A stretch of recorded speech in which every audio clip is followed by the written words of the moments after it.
بسم الله الرحمن الرحيم. الحمد لله رب العالمين، والصلاة والسلام على سيد الأنبياء والمرسلين، سيدنا ونبينا وحبيبنا وشفيعنا ومولانا محمد وعلى آله وصحبه أجمعين. أما بعد، أعوذ بالله من الشيطان الرجيم. بسم الله الرحمن الرحيم. ولكم في رسول الله أسوة حسنة. صدق اللہ العظیم. صدر جماعت، اراکین انتظامیہ اور حاضرین کرام، آج کا مختصر سا اجلاس جو جماعت کی صرف انتظامیہ ممبران کو جس میں دعوت دی گئی ہے اور 5 مرکزی اداروں کے ایک یا دو نمائندوں کو یہاں پر بلایا گیا ہے، صرف آج کی افتتاحی مجلس کے اندر ان حضرات کو شریک کیا جائے. چونکہ یہ پوری کی پوری مہم باضابطہ اجلاسوں پر نہیں ہے، بلکہ یہ پوری مہم جو سیرت کی یہاں پر چلائی جا رہی ہے وہ آن لائن ہی چلائی جا رہی ہے. لوگ اپنے گھروں میں بیٹھ کر ہی آن لائن ہی یہ تمام چیزیں سنیں گے. اس لیے آج کے اجلاس کے اندر ہم نے بہت مختصر 8-10 لوگوں ہی کو، انتظامیہ کے علاوہ 8-10 لوگوں ہی کو دعوت دی تھی تاکہ ان حضرات کو بھی اس بابرکت مجلس میں شرکت کا موقع ہو جائے. ان گنے چنے افراد میں اکثر افراد ہمارے یہاں حاضر ہو چکے ہیں. سیرت کی مہم کے تعلق سے اس سے پہلے بھی گفتگو آ چکی ہے کہ یہ سیرت کی مہم کیوں چلائی جا رہی ہے. اللہ تعالیٰ نے جب اپنے کلام میں اس بات کو بیان فرمایا کہ تمہارے لیے اللہ کے نبی کی زندگی کے اندر اسوہ اور نمونہ ہے. جس ذات اقدس کو اللہ تعالیٰ نے ہمارے لیے زندگی گزارنے کا نمونہ بنایا اور ہمیں اپنی زندگی میں جن کے طرز عمل کو اپنانے کا حکم دیا گیا، اس ذات اقدس کے تعلق سے خود اپنوں کو بھی معلومات ملے، جوانوں کو، بچوں کو، بوڑھوں کو، مردوں کو، عورتوں کو، سبوں کو ملے، اور ساتھ ہی ساتھ دوسرے لوگ جو ہمارے ساتھ رہتے ہیں ان تک بھی اللہ کے نبی صلی اللہ علیہ وآلہ وسلم کی شخصیت کا ایک تعارف آ جائے. ویسے بھی یہ ہماری ذمہ داری ہے. ہم جس ماحول میں رہتے ہیں اور جن لوگوں کے ساتھ ہمارا واسطہ پڑتا ہے، ہم نے اگر اپنے نبی کا تعارف ان حضرات تک کرنے کی کوشش نہیں کی اور اللہ کے نبی صلی اللہ علیہ وآلہ وسلم کی ذات مبارکہ کے تعلق سے ان تک کوششیں نہیں کی تو عند اللہ ہم جو ہے مسئول ہوں گے. اللہ کی طرف سے جو ہے پھر سوال ہوگا. اسی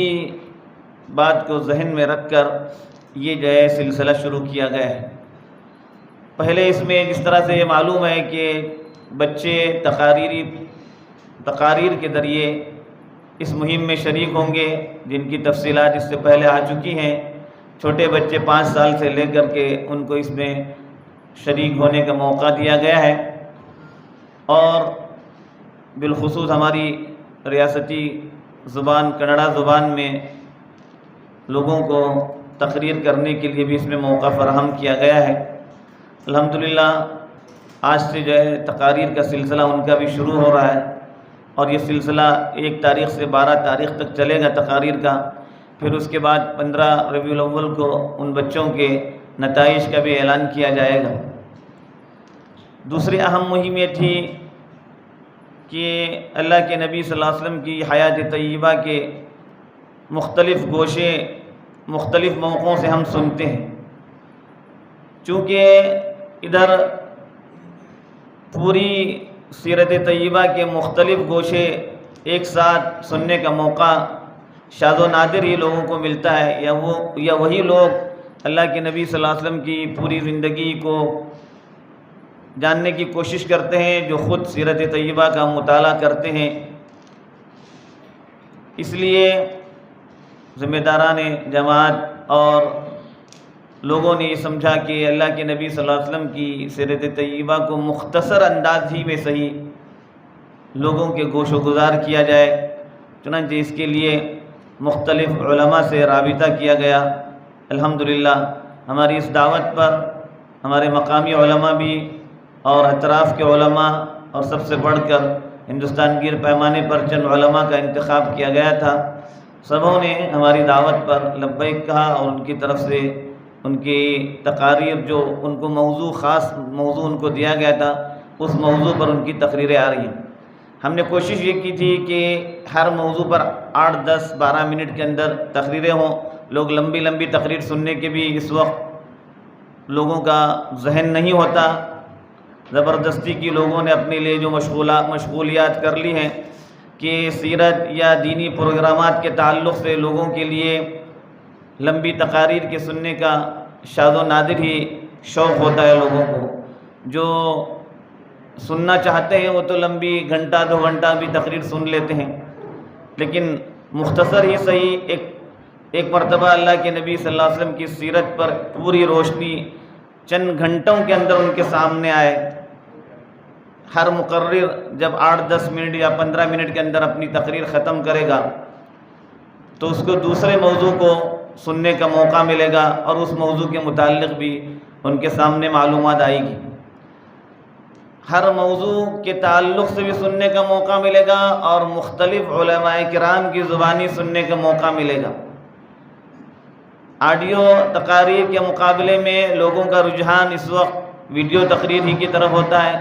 تو کوشش اس بات کی گئی کہ ویڈیو تقریر کے ذریعے ہی یہ مہم چلائی جائے۔ چنانچہ اس سلسلے میں ہم سبوں کے مخدوم و معظم حضرت مولانا سید محمد رابع صاحب دامت برکاتہم سے رابطہ کیا گیا اور مولانا کی دعاؤں سے ہمارا یہ پروگرام جو ہے شروع ہو رہا ہے۔ آج کے اس افتتاحی پروگرام کے اندر مولانا کا جو خطاب ہے آپ کے سامنے مختصر خطاب ہے مولانا کا، وہ خطاب سنا کر کے اس مہم کا جو ہے آغاز کیا جائے گا، اور پھر اس کے بعد جو لنک ہوگی اس لنک پر روزانہ 2 یا 3 تقاریر، صبح سے جو ہے رات تک 2 یا 3 تقاریر ہر دن جو ہے آپ کے سامنے آئیں گی۔ عنوانات کے تحت مختلف علماء کی تقاریر آئیں گی اور اس طرح سے لوگوں کو اللہ کے نبی کی سیرت کے سننے کا موقع ملے گا۔ یہ بات ہم لوگ اچھی طرح سے جانتے ہیں کہ سیرت طیبہ سننے کے لیے کوئی وقت خاص نہیں ہے، کوئی زمانہ خاص نہیں ہے، اس لیے کہ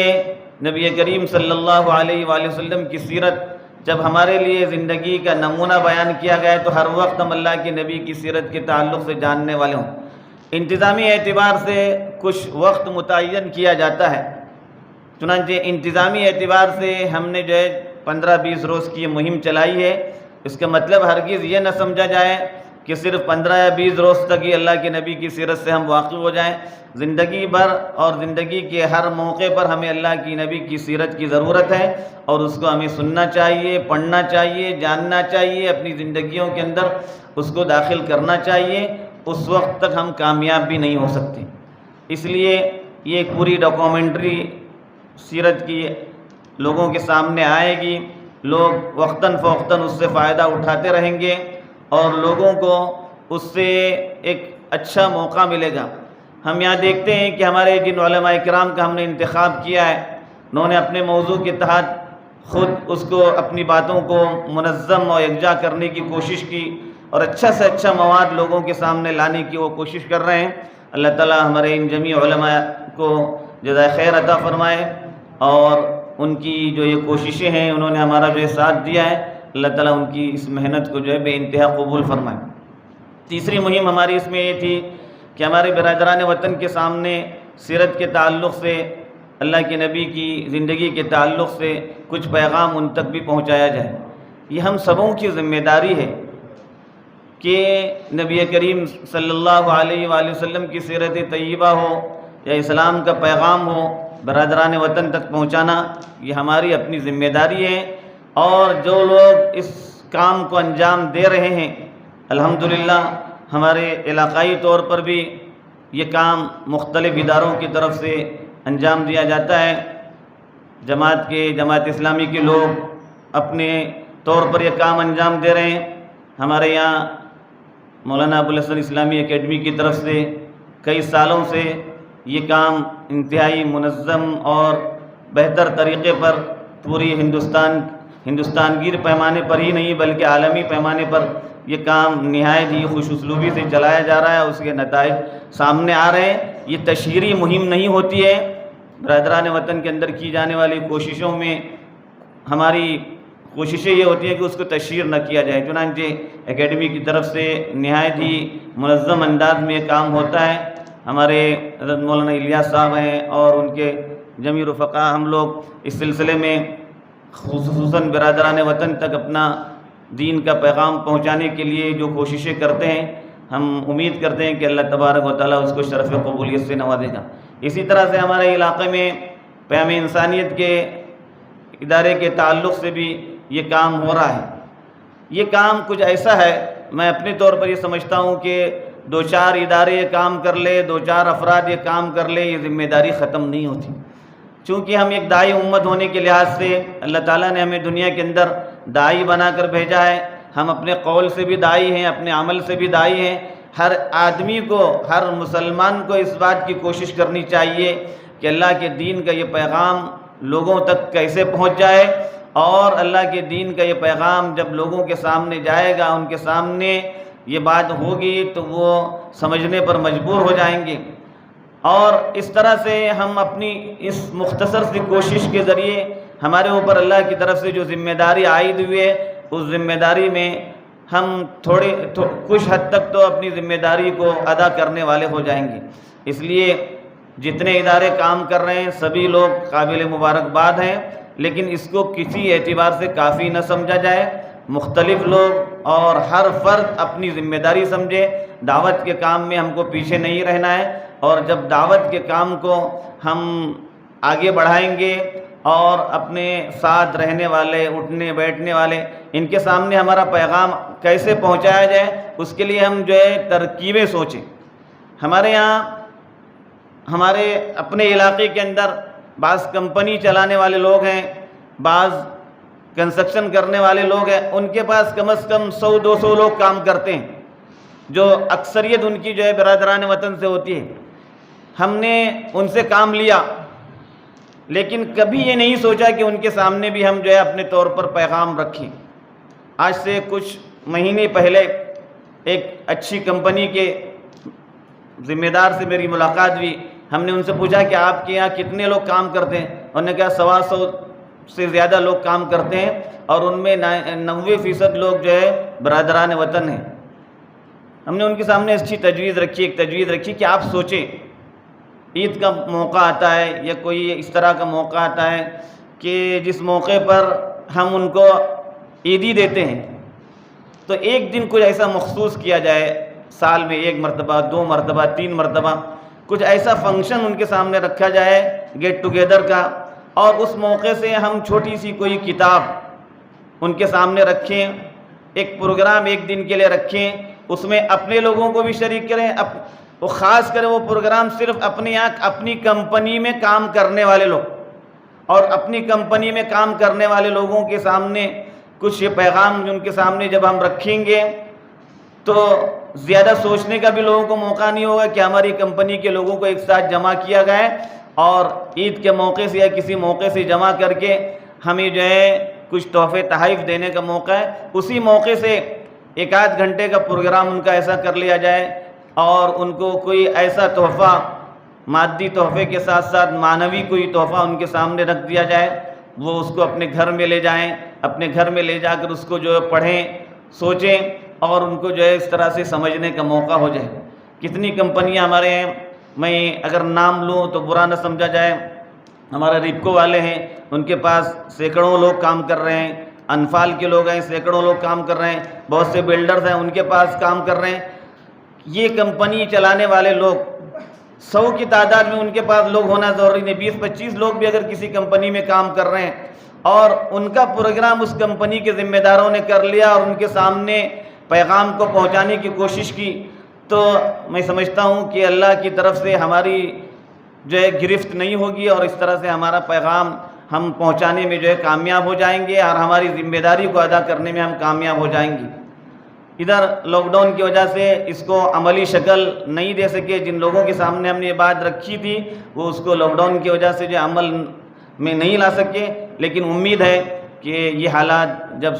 بدل جائیں گے، سدھر جائیں گے اور اچھے حالات جب سامنے آئیں گے، ہمیں یہ اور اس طرح کے بہت سے جو ہے پروگرامات کرنے کا موقع ملے گا۔ آج کے اس سیرت کے افتتاحی پروگرام کے تعلق سے میں اس بات کو آپ کے سامنے بیان کرنا سمجھتا ہوں کہ ہم سب لوگ اس کو اپنی ذمہ داری سمجھیں، ایسی ذمہ داری جو ہمارے لیے اپنی زندگی کے بہت سے معمولات ہیں اس معمولات میں اس کو شامل کریں، اور اس طرح سے ہم جو ہے پیغام کو پہنچانے میں اپنی ذمہ داری سمجھیں گے پورے ہندوستان کے مسلمان۔ انشاءاللہ وہ وقت دور نہیں ہے کہ پھر جو ہے یہاں کے حالات کے اندر تبدیلی آئے اور جو نفرتیں اور جو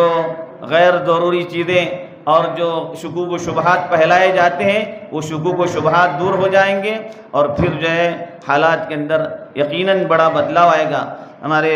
مخدوم سب کے مخدوم حضرت مولانا ابو الحسن علی ندوی علیہ الرحمہ اس سلسلے میں پوری خصوصی جو ہے توجہ دیتے تھے کہ یہ کام کیا جائے، ورنہ پھر وہ وقت دور نہیں ہے کہ ہندوستان کو ہمارے لیے پھر اسپین یا اس طرح کا جو علاقہ بنایا جائے۔ جب ہم یہ ذمہ داری ادا کریں گے تو ہمیں اس دن کے آنے سے پہلے اپنی ذمہ داری ادا کرتے ہوئے آگے بڑھیں گے تو پھر ہمارے اس علاقے کے اندر اور پورے ہندوستان کے اندر یہ پیغام عام ہوگا، اور اس طرح سے اللہ کے نبی کے لایا ہوا پیغام عام کرنے والے ہو جائیں گے۔ بس میں مزید آپ کا وقت لینا نہیں چاہتا۔ یہ جو افتتاحی ہمارا پروگرام ہے انتہائی مختصر پروگرام، چند مختصر لوگوں پر مشتمل پروگرام تھا، اور اسی وجہ سے آپ دیکھ رہے ہیں کہ کوئی زیادہ تعداد نہیں ہے، ہم نے زیادہ لوگوں کو بلایا نہیں، چند مخصوص لوگوں کو ہی ہم نے جو ہے دعوت دی تھی، اور انتظامیہ کے افراد تھے، الحمدللہ وہ تمام لوگ یہاں پر موجود ہیں، اور کچھ لوگ اس کو آن لائن دیکھ رہے ہیں۔ بس ہماری یہ مہم اب اس کا افتتاح ہم کرنے جا رہے ہیں، ہمارے حضرت مولانا سید محمد رابع صاحب کے خطاب سے جو ہے اس کا جو ہے آغاز ہوگا، اور پھر اس کے بعد روزانہ آپ کے سامنے ان حضرات علماء کرام کی جو ہے تفصیلات آپ کے سامنے آئیں گی، ان کے خطابات آپ کے سامنے آئیں گے۔ اللہ تعالی ہم سبوں کو اپنی مرضیات کے مطابق زندگی گزارنے کی توفیق نصیب فرمائے، اور ہم سے ایسے کام لے جو اللہ کی رضا اور اس کی خوشنودی کا سبب بنے۔ آمین۔ وآخر دعوانا الحمدللہ رب العالمین۔